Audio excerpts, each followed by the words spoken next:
ஐம்பூதங்கள்ல ஒண்ணுதான் காற்று. திசையை பொறுத்து காற்றுக்கு பெயர்கள் இருக்கு.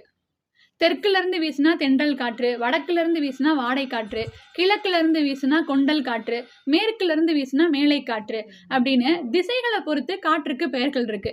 அது போக 6 கிலோமீட்டர் வேகத்துல வீசுற காற்று மென்காற்று, 6ல 11 கிலோமீட்டர் வேகத்துல வீசுற காற்று இளந்தென்றல், 12ல 19 கிலோமீட்டர் வேகத்துல வீசுற காற்று தென்றல் காற்று, 20ல 29 கிலோமீட்டர் வேகத்துல வீசுற காற்று புழுதி காற்று, 30ல 39 கிலோமீட்டர் வேகத்துல வீசுற காற்று ஆடிக்காற்று, 100 கிலோமீட்டர் வேகத்துல வீசுற காற்று கடுங்காற்று, 101ல 120 கிலோமீட்டர் வேகத்துல வீசுற காற்று புயல் காற்று, 120க்கு மேல வீசுற காற்று எல்லாமே சூறாவளி காற்று.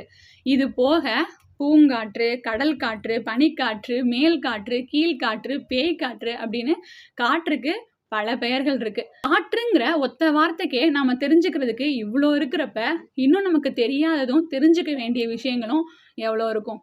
அதனாலதான் எப்போதுமே கற்றது கை மண்ணளவு, கல்லாதது உலகளவு அப்படின்னு சொல்லுவாங்க. அதனால எப்போதுமே நிறைய விஷயங்களை தெரிஞ்சுக்கங்க. அடுத்த வீடியோல சந்திக்கலாம். நன்றி.